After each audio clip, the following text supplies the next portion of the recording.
Kalau itu dipraktekkan, kemudian diumumkan, kalau berdua nggak apa-apa, diumumkan, persoalannya di YouTube kan. Itulah yang ditanyakan, apakah itu penistaan agama? Saya ulangi lagi, kalau Gus Nur sadar, maka itu termasuk penistaan, kalau sadar.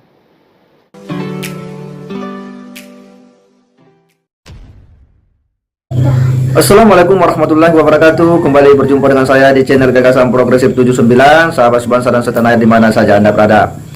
Kembali kita mengulas situasi perjalanan persidangan Gus Nur dan Bang Bantri, ya, di mana pada saat menghadirkan saksi ahli Kiai Haji Bismahul Munir, ya, pada saat itu salah seorang pengacara yang berambut pirang ini kemudian mencecar pertanyaan kepada Pak Kiai. Dan Pak Kiai pun dengan sangat lugas ya memberikan jawaban-jawaban yang membuat ya sang pengacara ini ya kemudian terdiam.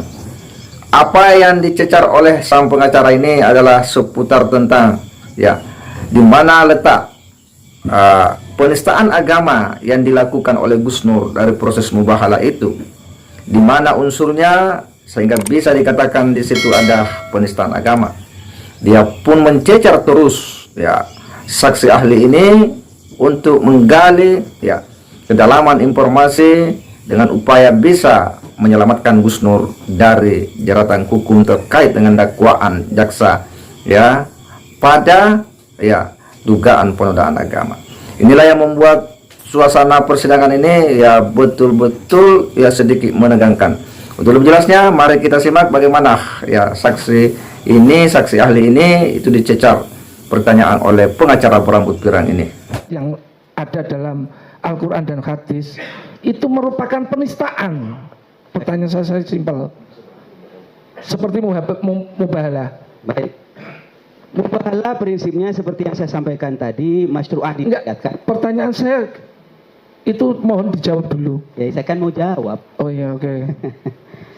Baik, kemudian praktek yang dilakukan, maunya Gus Nur itu saya yakin karena seorang Gus mengangkat Quran dengan menggunakan wallahi mubahalah, saya yakin ingin menguatkan ajaran agamanya. Tetapi harus diketahui dan disadari prakteknya itu menyalahi. Karena apa? Karena tidak memenuhi syarat dan rukunnya mubahalah itu, rukunnya mubahalah paling sedikit dua yang saya sebut dalam Al-Quran. Membak dimaja'aka minal ilm, harus tahu, sadar, mengerti. Kemudian yang satunya mau diajak mubahalah. Kalau itu dipraktekkan, kemudian diumumkan, kalau berdua nggak apa-apa, diumumkan, persoalannya di YouTube kan. Itulah yang ditanyakan, apakah itu penistaan agama? Saya ulangi lagi, kalau Gus Nur sadar, maka itu termasuk penistaan, kalau sadar. Itu ya jawabnya ya.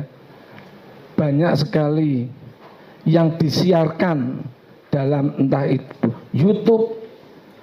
Contoh misal saja sholat tarawih ya, ada yang 21, ada yang 8, ada orang dalam berzikir, ada yang geleng-geleng, ada yang menunduk ya.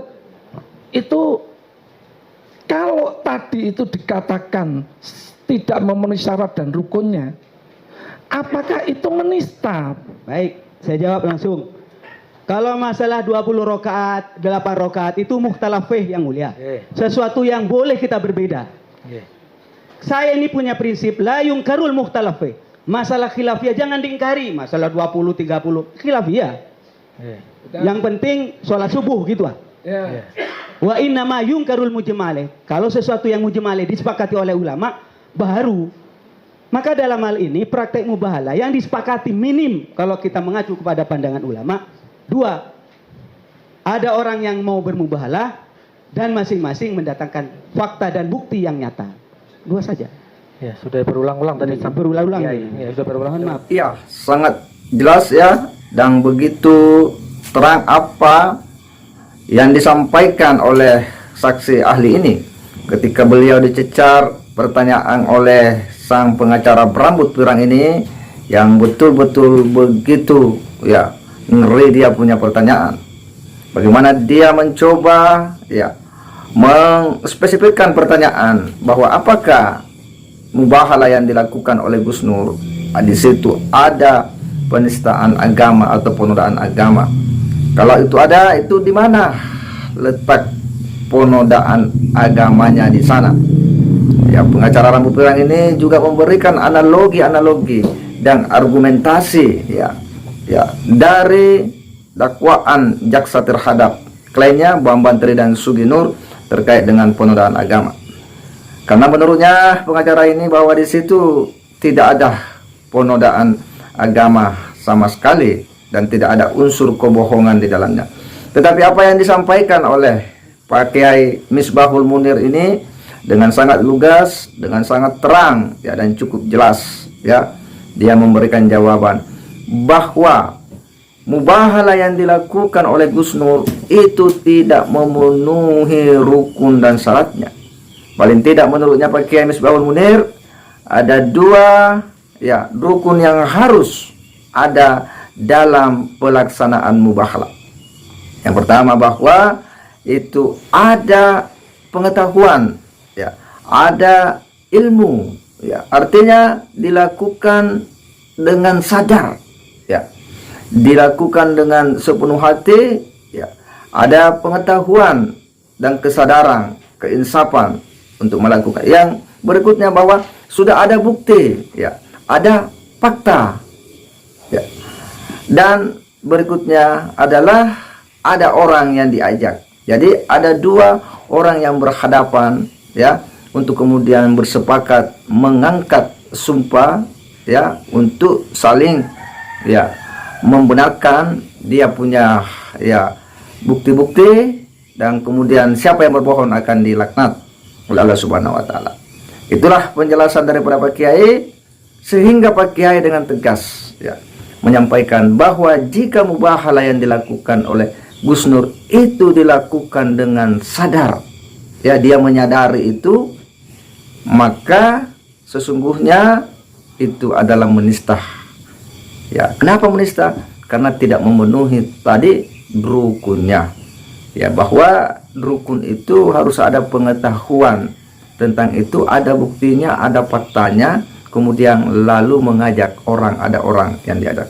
Jawaban Kiai inilah sontak membuat ya pengacara berambut pirang ini kemudian pun terdiam ya untuk beberapa saat, lalu kemudian melanjutkan pertanyaannya dengan membuat analogi bahwa bagaimana jika ada ya orang yang melakukan sholat tarawih misalnya, melakukan ini, ada yang melakukan ini, itu juga disiarkan ya.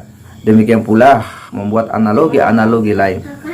Tetapi ya berkali-kali juga hakim mengingatkan bahwa jawaban saksi ahli sudah jelas ya, sudah dari awal disampaikan ya, dan tidak usah lagi ya diulang-ulang. Apa yang disampaikan oleh Pak Kiai Misbahul Munir ya, ini sebuah jawaban yang cukup tegas dan jelas bagi kita semua, bahwa memang ya mubahalah yang dilakukan oleh Gus Nur bersama Bambang Tri itu jelas tidak memenuhi rukun sebagaimana perintah Al-Quran. Berikutnya bahwa ya perkara-perkara mubahalah ini seyogyanya menghindari hal-hal duniawi, yang mana perkara itu masih bisa dibuktikan dengan cara lain melalui proses peradilan biasa, tidak dengan melakukan mubahalah. Karena proses ya mubahalah itu yang terjadi pada zaman Nabi dan para sahabat itu adalah persoalan-persoalan yang berkaitan dengan akidah. Segera demikian, wassalamualaikum warahmatullahi wabarakatuh.